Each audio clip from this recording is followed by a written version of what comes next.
Hi, Gugu. Thế team có được go. Team đi ta khabe. Sẽ lời tông. Pakyang dạ dạ dan ta he. Tuni sa hi video khat kahin upload kit ding hi na amasa December 9 le Golden Jubilee kaman na dingwa ki ho TBA ho en. Hichi ading ala khela kan china wa mas ayong kan upload nin tu chunga ka hung khil na ong chu achaina hung hitan hi jong cha kahin koi kit ding hin ipi hile video hi kathep lo thu chom hitale kathep mo wa yong le nan se pi thayo na le kathep mo wa yong le nan se theo pa thu ka sai ding ipi hila video chu nei na vet pi ven lang na bon chawen lightning ball pi che ven lang share yong nei ball pi theu awanga no force na force am puai wanga ki tho khom thei chana ki tho thei le apha pen he tai a hi le to a hi video ho chu aban banin la ka khil ho la chu nga hi ana ai wanga thum se video ki bol mal lo hi za za dang ho chu la chu thum ka kihil naw to achai ni a ho in ka kaina wa ka hung sa na ho them khat ana ve hotel a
quay rồi là kihil sungai đi ngà tunia achaina anh nè này hệ rồi giảm hết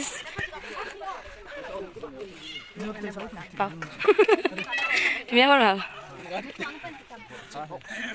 sat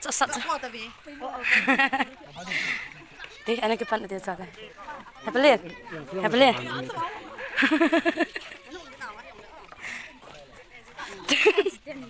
Stanley pisah em mày to kính dầu dám chị cả chairman phụ kêu area ở đây nè à bố đội Quay khô bó ta. Thêm bên này hát này mà không mà.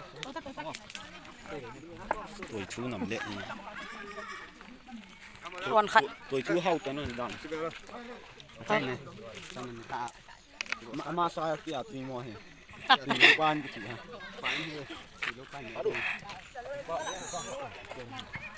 Cái này hả? Bộ tao mẹ. Anh này nó tao tôi niệm chạy này ta. Nè bé mua gần nào bé. Tùy tụi làm vậy tùy tụi. Hé cắt đi. Không cái sai. Mình nói kia. Mình lơ. Mình nói kia hello em ơi. Em biết đấy. Mình nhớ là mình hơi mấy cuối. Em biết đấy rồi. Em biết đấy buồn lên nè. Buồn lên là con nào buồn sang vợ tháo tắm tán. Ama hila. Ama hi go hilo. Go cái mang ta dạ chặt thì mà đan. Lặng à. Hắn em ta bơi. What đi, alo sang. Hắn em ta cái nào theo. Lại vợ tháo cả luôn. Sợ lại em ăn thế không nữa. Ama hi, cái nào? Ama hi khôn sao vậy nè? Nè.